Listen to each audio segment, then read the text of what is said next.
Hello class 10th के समस्त विद्यार्थियों, नमस्कार।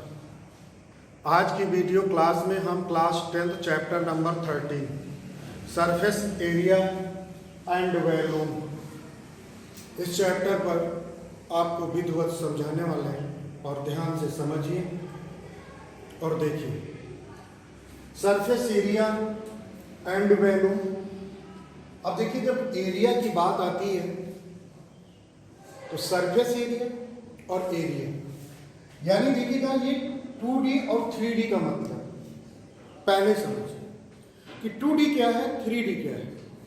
2D मतलब जो x एक्सिस और y एक्सिस, दो एक्सिस से बने फिगर को हम 2D कहते हैं।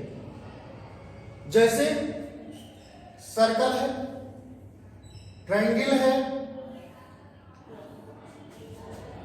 सर्कल यानी वृत्त, ट्रायंगल यानी त्रिभुज और आयत।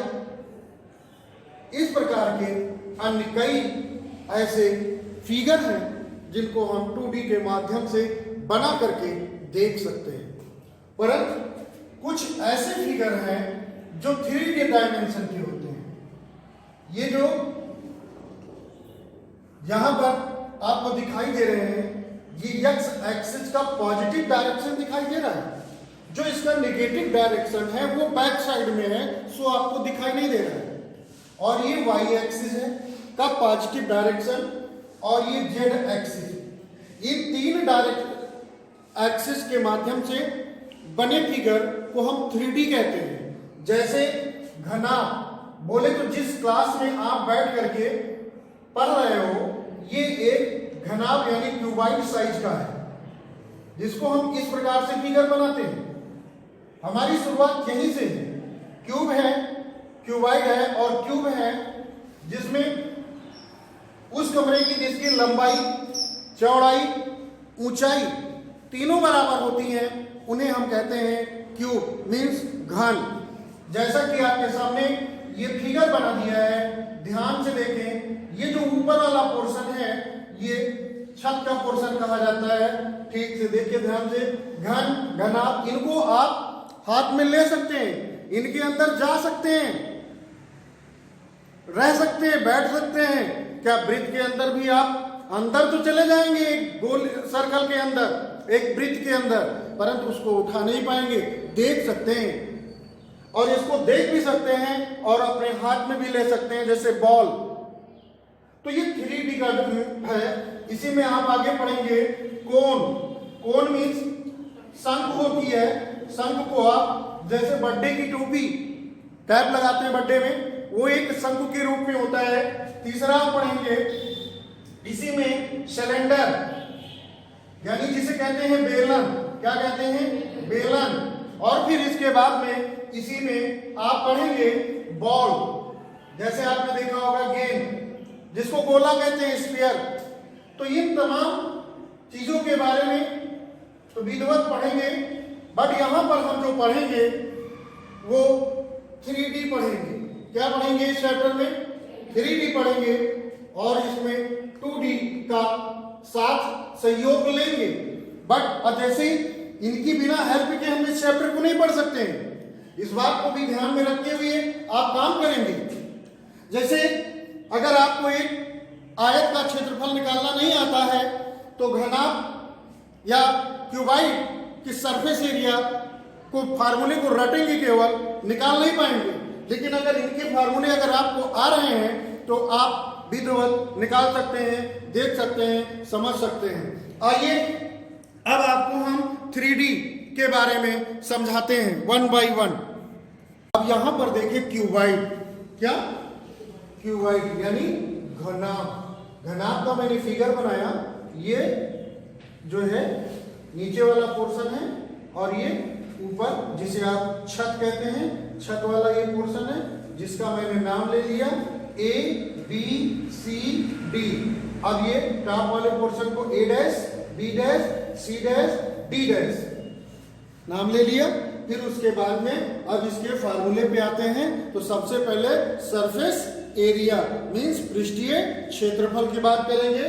तो पृष्ठीय क्षेत्रफल में यहाँ पर सरफेस एरिया ऑफ क्यूबॉइड यानी घनाभ का पृष्ठीय क्षेत्रफल। तो अगर बात करें तो एक दीवार ये हो गई, घनाभ जिस हाल में बैठे हुए हैं ये हाल क्या है, एक क्यूबॉइड के आकार का है।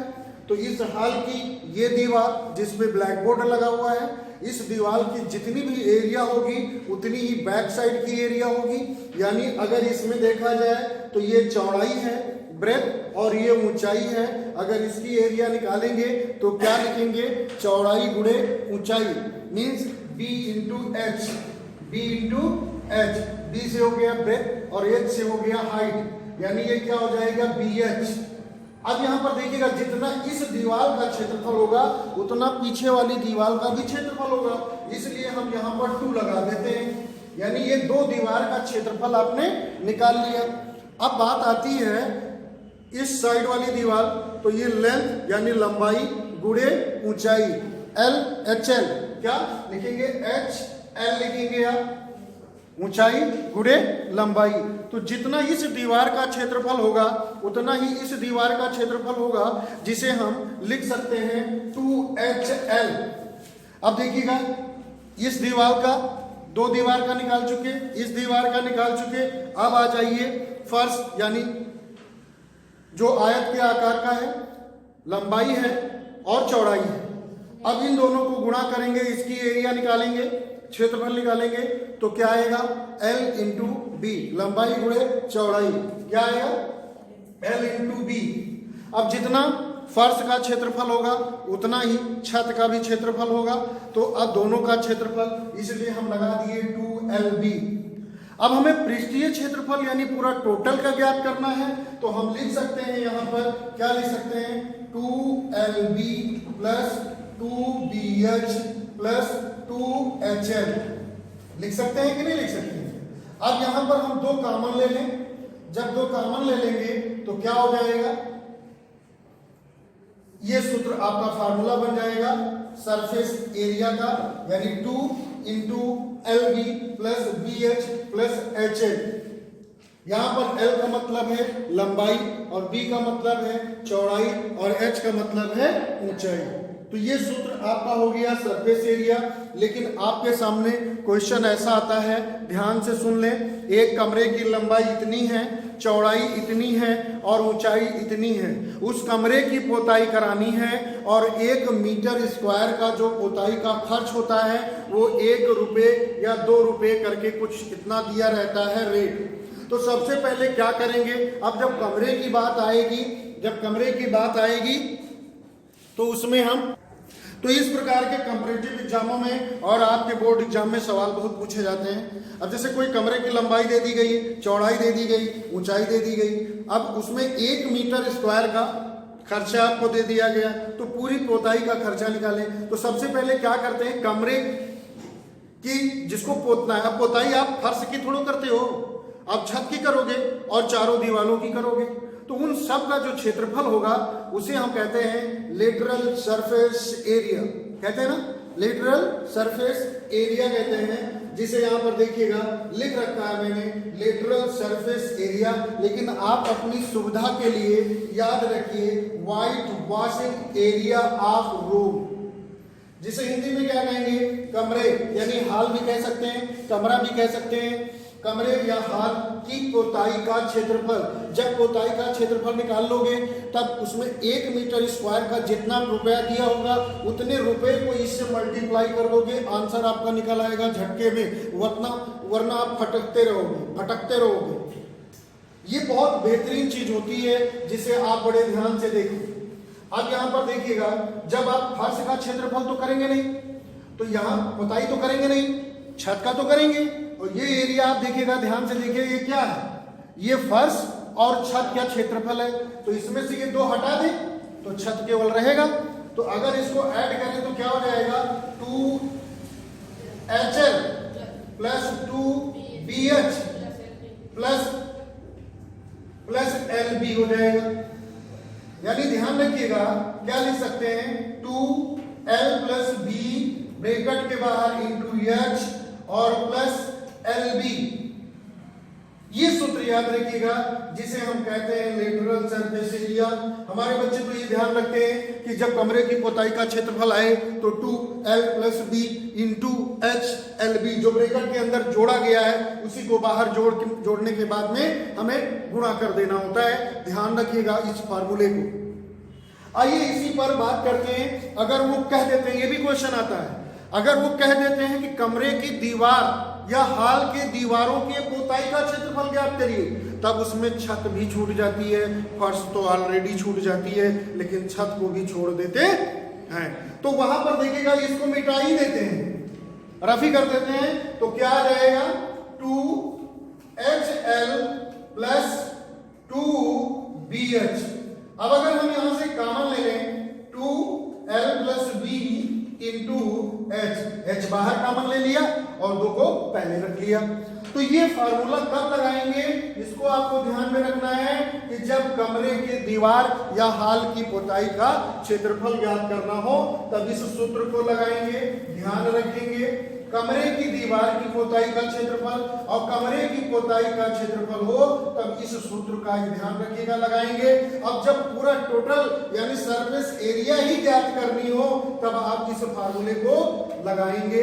ध्यान रखिएगा, बहुत ही बेहतरीन फार्मूले हैं ये। आज नहीं, आज तो 10th में हो, आगे चल करके ये इंटर और अदर कंपैरेटिव एग्जाम में भी जरूरत पड़ेगी। आइए अब यहां पर देखिए, तो डायगोनल ऑफ क्यूबॉइड यानी घनाभ का विकर्ण। अब तुमको एक हाल की लंबाई दे दी गई, लेंथ इतनी है, ब्रेथ यानी चौड़ाई इतनी है और ऊंचाई इतनी है। अब आपसे कह देंगे कि विकर्ण ज्ञात करो, ना बाबा ना। क्या कहेंगे कि एक कमरे की लंबाई इतनी है, चौड़ाई इतनी है और ऊंचाई इतनी है। अब उस कमरे में सबसे अधिक लंबे बांस यानी बॉम्बो को रखना है, तो उस बांस की लंबाई ज्ञात करो। अब आप खुद सोचिए, अगर उस बांस की लंबाई सबसे अधिक कब होगी, जब नीचे इस कोने से लेकर के और छत के उस कोने तक के रखोगे, तभी तो सबसे लंबा बांस रखा जाएगा। तो उसको कहते हैं डायगोनल यानी घनाभ का विकर्ण भी कहते हैं। क्या कहेंगे, घनाभ का विकर्ण। अब अगर आप ध्यान से समझिए तो सबसे पहले हम डायगोनल निकालेंगे, तो इस आयत का डायगोनल निकालेंगे तो क्या हो जाएगा, लेंथ का स्क्वायर प्लस ब्रेथ का स्क्वायर, ये डायगोनल। अब ये डायगोनल आपका जो है बेस के रूप में काम करेगा और ऊपर वो हाइट दी गई है। अब इस कोने से लेकर के उस कोने तक अगर निकालोगे तो इसका स्क्वायर यानी L² + B² और प्लस H² यानी डायगोनल का सूत्र क्या हो जाएगा, √L² + B² + H² हो जाएगा।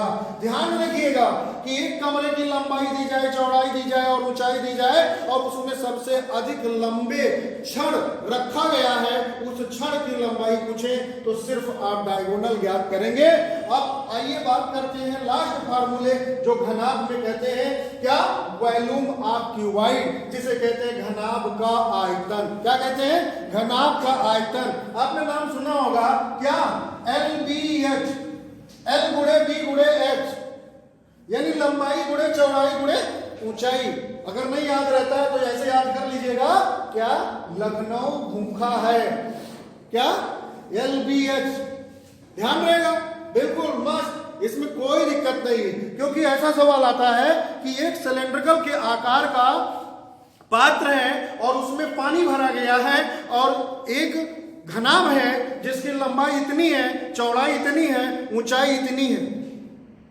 अब उस घनाभ को उस भरे पात्र में जब डाला गया तो अब उस पानी के लेवल को कितना उठाएगा, तो उठे हुए पानी का आयतन बराबर घनाभ का आयतन लगा देंगे, जिससे वो कितनी ऊंचाई तक पानी उठा है वो ऊंचाई ज्ञात करने के काम बहुत आता है। इसलिए इस सूत्र को, फार्मूले को एक से अधिक बार देख करके वीडियो और अपने आप कॉपी पेन से फिगर बना करके लिखें।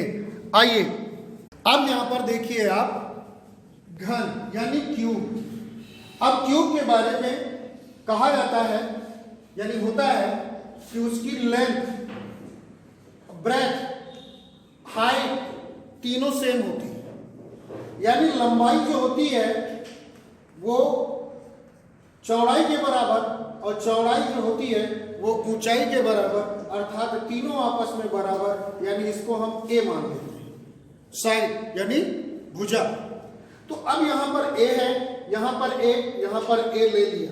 ये पोर्शन हमने A B C D, A dash B dash C dash और डी डैश ले लिया। अब यहां पर देखा जाए तो ये घनाभ है। अब घनाभ में क्या पहला फार्मूला आपको ध्यान में रखना है, सरफेस एरिया ऑफ क्यूब यानी घन का पृष्ठीय क्षेत्रफल, घन का पृष्ठीय क्षेत्रफल। अब पृष्ठीय क्षेत्रफल का मतलब इस दीवार का क्षेत्रफल, उस दीवार का क्षेत्रफल। अब इसकी लंबाई भी ए है, चौड़ाई भी ए है, तो ए गुणे ए इक्वल टू ए स्क्वायर हो जाएगा। क्या हो जाएगा? ए स्क्वायर हो जाएगा। अब इस दीवार का क्षेत्रफल ए स्क्वायर, इस दीवार का क्षेत्रफल ए स्क्वायर, यानी ये क्या हो जाएगा? 2a स्क्वायर फिर से जुड़ जाएगा। अब इस फर्श का क्षेत्रफल ए स्क्वायर, छत का क्षेत्रफल ए स्क्वायर, तो क्या हो जाएगा? 2a square. अब अगर इन तीनों को जोड़ेंगे तो कितना हो जाएगा? 6a square. अब यहां पर देखा जाए तो ये 6a स्क्वायर मतलब 6 into side of whole square, भी ध्यान रखिएगा। अब बात आई यहां पर lateral surface area of cube यानी white washing area of room. लेकिन रूम ध्यान रहे, रूम ऐसा हो जिसकी लेंथ ब्रेथ हाइट तीनों सेम हो, उसकी लेटरल सरफेस एरिया क्या होगी? यानी कहने का मतलब इस चारों दीवार और प्लस छत। तो यहां पर केवल फर्श वाले का एरिया हटा दीजिए तो क्या हो जाएगा? 2 2 4 और एक 5a स्क्वायर हो जाएगा। मीन्स 5 इंटू भुजा का स्क्वायर यानी साइड ऑफ स्क्वायर लिख सकते हैं। 5 into side of whole square. अब आ जाइए क्या? White washing area of walls यानी दीवार का क्षेत्रफल ज्ञात, पोताई का क्षेत्रफल ज्ञात करना हो, दीवार की पोताई का क्षेत्रफल ज्ञात करना हो, क्योंकि रुपया दिया रहेगा 1 मीटर स्क्वायर का खर्चा, तो हमें पूरे कमरे की पोताई का खर्चा निकालना रहता है। तो पहले से तैयार रहो तो क्या हो जाएगा? अब इसमें जब दीवार की बात कर दिया तो आप छत वाले को भी हटा दीजिए। चारों दीवार का क्षेत्रफल क्या हो जाएगा? 4a स्क्वायर बराबर ये भी लिख सकते हो 4 into side of whole square, length of side का होल स्क्वायर। तो इस प्रकार से सरफेस एरिया से संबंधित ये 3 फार्मूले घनाभ में और घन में, क्यूबॉइड में और क्यूब में याद रखें। अब आ जाइए डायगोनल। डायगोनल का मतलब यहां पर जब कहे थे L square plus B square plus H square, अब भैया मेरे यहां पर एल भी ए है, बी भी ए है, एच भी ए है, तो A square plus A square equal to 3a square. अब ए स्क्वायर का रूट निकल आएगा तो क्या हो जाएगा? रूट 3a यानी root 3 into side into side, ध्यान रखें। अब एक लास्ट फार्मूला आपका है, क्या बच रहा है घन में? वो फार्मूला है वॉल्यूम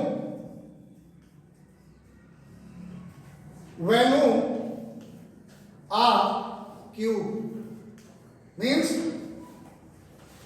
घन का आयतन, घन का आयतन। अब घन के आयतन का जो सूत्र होगा वो है, अब LBH घनाभ में होता है, क्यूबाइड में, तो L की जगह पे A, B की जगह पे A, H की जगह पे A, तो क्या हो जाएगा? A cube. मीन्स भुजा क्यूब, भुजा क्यूब, भुजा मीन्स साइड क्यूब। तो ऐसी पढ़ाई है, ऐसी वीडियो है कि इंग्लिश मीडियम और हिंदी मीडियम सबके लिए आपको बेस्ट वीडियो, बेस्ट फार्मूले आपको मिल रहे हैं। अब आइए अगला क्या कह रहा है? देखिए आपके सामने कौन है, कौन मीन्स शंकु है। क्या है? शंकु है। शंकु हमने बनाया, जैसे आपको बताया कि ये बर्थडे की कैप यानी टोपी जैसा आकार होता है। और यहाँ पर देखिएगा इसको जो हम लोग बोलते हैं ये स्लैंट हाइट बोलते हैं। क्या बोलते हैं? स्लैंट हाइट बोलते हैं। यानी जो ये AB और जो BC है ये स्लैंट हाइट बोलते हैं। इसको हम स्मॉल l से डिनोट करते हैं। ध्यान रखिएगा, स्मॉल l से डिनोट करते हैं, जिसे हिंदी में बोलते हैं तिर्यक ऊंचाई बोलते हैं। क्या बोलते हैं? तिर्यक ऊंचाई बोलते हैं। अब यहाँ पर देखिएगा जो ये OB है, OB फिगर देखें, OB को हम लोग हाइट बोलते हैं। क्या बोलते हैं? हाइट, जिसे ऊंचाई कहते हैं। इसको स्मॉल h से डिनोट करते हैं। ध्यान दीजिएगा। और जो ये OC और OB होता है, अब AC जो है वो डायमीटर होता है और OA और OC जो है ये त्रिज्या होती है, बराबर होती है। तो मैंने यहाँ पे लिख रखा है OA इक्वल टू OB, ये क्या है? रेडियस है, जिसे हम R से डिनोट करते हैं, जिसको त्रिज्या बोलते हैं। ध्यान रखिएगा। और एक बात का ध्यान रखिएगा कि जो ये व्यास होता है, ये जो ये व्यास है AB और रेडियस यानी त्रिज्या इक्वल टू ये व्यास का हमेशा हाफ होता है, आधा होता है। इस बात को ध्यान में रखिए, क्योंकि किसी क्वेश्चन में दे देते हैं व्यास, कोण का व्यास इतना है यानी डायमीटर इतना है, तो फिर आप उसको 2 से डिवाइड करके रेडियस फाइंड करोगे। दूसरी बात, अब आइए यहाँ पर अगर देखा जाए तो ये एक राइट एंगल ट्रायंगल बन रहा है। किसको चाहे इसको ले लीजिए, ये परपेंडिकुलर ही तो होता है। अब यहाँ पर आप कह सकते हैं कि राइट एंगल ट्रायंगल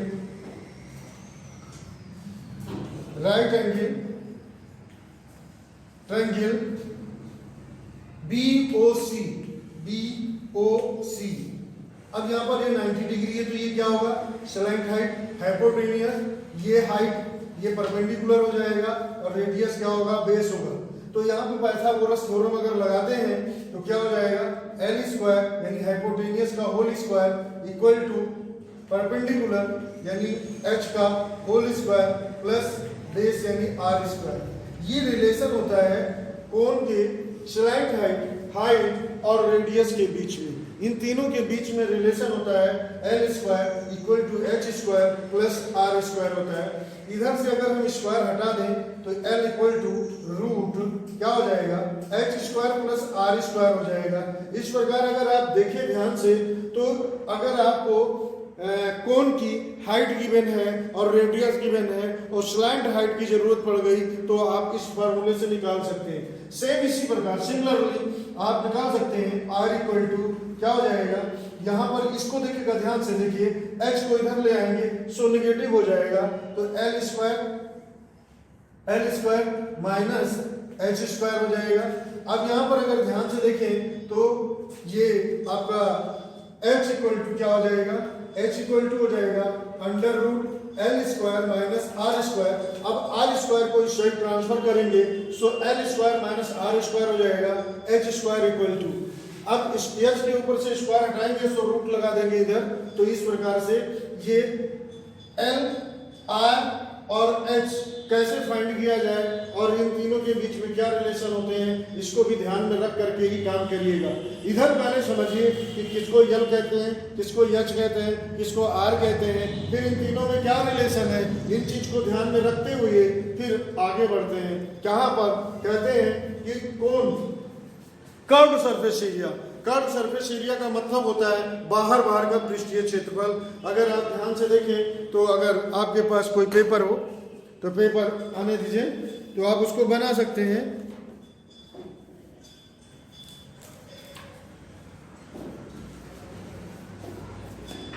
अब ये आपके सामने पेपर है।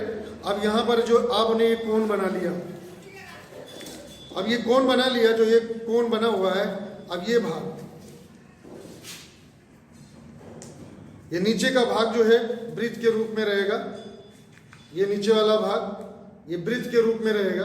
तो अब वक्र मतलब ये बाहर की एरिया, निचला सिरा नहीं, समझ रहे हैं? ये निचले वाले को नहीं लेंगे आप। तो यहाँ पर क्या आ जाएगा? Curve surface area. तो कर्व सरफेस एरिया लिखा हुआ है, कर्व सरफेस एरिया यानी वक्र पृष्ठ बोलते हैं। तो क्या सूत्र होता है? पाई आर एल होता है। तो मेरे बंधु, अब अगर आपसे पूछ रहे टोटल सरफेस एरिया यानी टीएस से बोलते हैं, इसको क्या बोलते हैं? सीएस से बोलते हैं।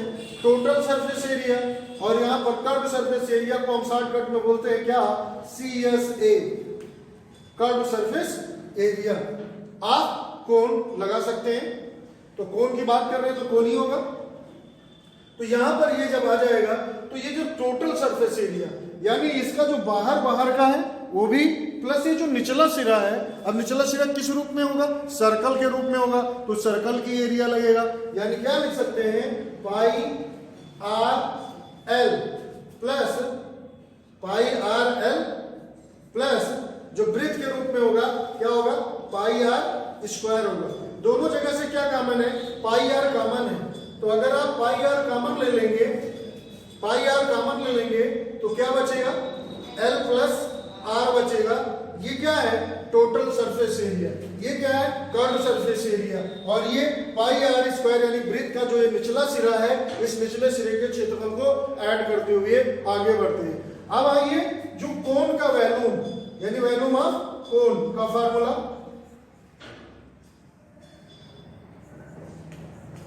वैल्यूम ऑफ कोण, कोण का आयतन का फार्मूला जो कभी मतलब कई बार कंपैरेटिव एग्जाम में सिर्फ ये फार्मूला ही पूछा गया है कि कोण का फार्मूला क्या होगा, यानी शंकु का आयतन, क्या बोलेंगे इसको, शंकु का आयतन बोलेंगे।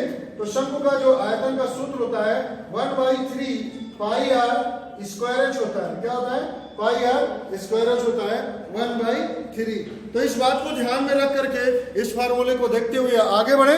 आइए नेक्स्ट, हेलो, अब देखिए यहाँ पर सिलेंडर की बात कर रहे हैं, किसकी बात कर रहे हैं, सिलेंडर की बात कर रहे हैं यानी बेलन। अब यहाँ सिलेंडर इस साइज का आकार का होता है, इसमें केवल हाइट होती है और रेडियस की बात होती है, इसमें स्लैंट हाइट की बात नहीं होती है, ध्यान दीजिएगा। तो यहाँ पर ये जो है हाइट है, जितनी ये होगी उतनी ये हाइट होगी, ये भी तीनों लाइन लेंथ सेम होगी, और ये रेडियस आर आर आर, ये चारों रेडियस बराबर होंगी।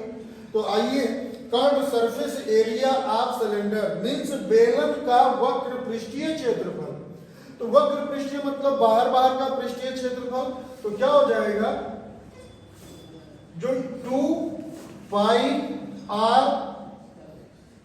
Are H, 2 pi R H वक्र पृष्ठ का क्षेत्रफल 2 पाई आर एच हो जाएगा, ध्यान रखें। अब देखिएगा यहां पर लिखा total surface area of cylinder means बेलन का संपूर्ण पृष्ठीय क्षेत्रफल। तो बेलन का जो संपूर्ण पृष्ठीय क्षेत्रफल होगा सो बाहर का यानी पाई आर एच और प्लस बात करें तो ये वृत्त के रूप में होगा और प्लस ये भी वृत्त के रूप में होगा। जितनी वृत्त की एरिया इसकी होगी उतनी ही वृत्त की एरिया इतनी होगी, दोनों की सेम होगी। त्रिज्या आर है तो क्षेत्रफल कितना होगा, पाई आर स्क्वायर और plus pi R square equal to 2 pi R square जोड़ देंगे, दोनों से कॉमन लेंगे, 2 पाई आर कॉमन लेंगे तो एच प्लस आर बचेगा आपका, यानी ये total surface area of cylinder हो जाएगा, यानी बेलन का संपूर्ण पृष्ठीय क्षेत्रफल। अब आइए वॉल्यूम ऑफ सिलेंडर यानी बेलन का आयतन। तो बेलन के आयतन का जो फार्मूला होता है वो होता है पाई आर स्क्वायर एच। ध्यान रखिएगा, गड़बड़िएगा मत, मिक्स मत करिए, क्योंकि बेलन के वॉल्यूम का फार्मूला यानी सिलेंडर के आयतन, सिलेंडर के वॉल्यूम का जो फार्मूला होगा वो क्या होगा, pi R H, pi square H, pi R square H होगा, और कोण का 1/3 पाई आर स्क्वायर एच होगा। ठीक है, ध्यान रखिएगा, इनका एक दूसरे का आयतन आपका मिक्स हो जाता है फार्मूला, तो ध्यान रखिएगा। आइए अब आपको गोला क्या स्फीयर समझाते हैं। अब यहां पर देखिए आप लोग स्फीयर, स्फीयर यानी गोला, गोले में देखिएगा जैसा कि आपका बॉल देखते हैं, खेलने वाला बॉल, ये गोला होता है जिसका ये सेंटर होता है, ये रेडियस आर है, ये रेडियस आर है, इसमें ओनली आर होता है, वही हाइट है, वही ये बेस है, वही सब कुछ है। अब यहां पर देखिएगा गोले में केवल 2 फार्मूले चलते हैं, क्योंकि बाल को कटा तो होता नहीं है, कि ऊपर की एरिया और नीचे की साइड की एरिया निकाल करके उसको टोटल या कर्व कहा जाए। तो ओनली एक सूत्र होता है जो कई बार कंपैरेटिव एग्जाम में आया है कि सरफेस एरिया ऑफ स्फीयर, यानी गोले का पृष्ठीय क्षेत्रफल का सूत्र। तो गोले का जो पृष्ठीय क्षेत्रफल का सूत्र होता है वो क्या होता है, 4 पाई r स्क्वायर होता है। ध्यान रखिए, यही सब कुछ है इसका। बहुत पूछा जाता है कि बोल देते हैं कि गोले का संपूर्ण पृष्ठीय क्षेत्रफल, तो गोले का संपूर्ण पृष्ठीय क्षेत्रफल या पृष्ठीय क्षेत्रफल या कर्व सरफेस एरिया का सूत्र जो है यही होता है 4 पाई r स्क्वायर। ध्यान रखेंगे। फिर उसके बाद में जो लास्ट फार्मूला स्फीयर का यानी गोले का होता है वॉल्यूम ऑफ स्फीयर, यानी गोले का आयतन। गोले का आयतन का सूत्र होता है जो कई बार बहुत ही फेमस है। गोले का जो आयतन का सूत्र होता है वो 4/3 पाई r क्यूब होता है। ध्यान रखिएगा, 4/3 पाई r क्यूब। बार बार बोल रहे हैं, ध्यान रखिएगा। अब आते हैं हेमिस्फीयर, यानी गोले को आधा काट दिया जाए। सपोज दैट जैसे बाल हो और बाल को आपने हाफ कर दिया हो, जब हाफ कर देंगे तो उसे कहेंगे हेमिस्फीयर। हेमिस्फीयर मीन्स अर्धगोला। अर्धगोला यानी एक कटोरे के साइज का होता है। इसमें ये रेडियस r है, ये r है। अब यहाँ पर देखिएगा, इसमें 3 फार्मूले हो जाते हैं। Curve surface area of hemisphere, यानी कर्व यानी बाहर बाहर का, तो 4 पाई r स्क्वायर को कट कर देंगे यानी आधा, तो 2 पाई r स्क्वायर हो जाएगा। अब इसी में जो है ऊपर की जो ये एरिया है ये वृत्त के रूप में होता है। तो वृत्त का क्षेत्रफल क्या होता है, पाई r स्क्वायर, और बाहर का एरिया का क्या हो जाएगा, 2 पाई r स्क्वायर। तो जोड़ देंगे तो क्या हो जाएगा, 3 पाई r स्क्वायर। बहुत ही इंपॉर्टेंट क्वेश्चन यहाँ से उठता है, हालांकि किसी को ध्यान नहीं रहता है। फिर उसके बाद में जो लास्ट फार्मूला होता है, लास्ट फार्मूला यहाँ पर वॉल्यूम ऑफ हेमिस्फीयर, यानी अर्धगोले का जो आयतन होता है इसी का आधा हो जाता है। क्या, 2/3 पाई r क्यूब। पाई r क्यूब। इस प्रकार से अगर देखा जाए तो मेंसुरेशन में जनरली जो फार्मूला आपके कंपैरेटिव एग्जाम में और हाई स्कूल 10th और कई जगह पे यूज होते हैं, इनको विधिवत आप देखें एक से अधिक बार और लिख लिख करके बार बार अभ्यास करते रहिए और नियम पूर्वक नियमित ढंग से अपनी पढ़ाई करते रहिए। जय हिंद, जय भारत। माय डियर स्टूडेंट्स, आपके गणित की क्लास डीपीडी सर के साथ YouTube channel DP defence academy पर समस्त विद्यार्थियों का तहे दिल से स्वागत करते हुए आपसे रिक्वेस्ट कर रहे हैं कि यदि आप अभी अपने इस चैनल को सब्सक्राइब ना किए हों तो सब्सक्राइब करें। वीडियो पसंद आए तो लाइक करें, अपने मित्रों को शेयर करते रहिए। जय हिंद, जय भारत।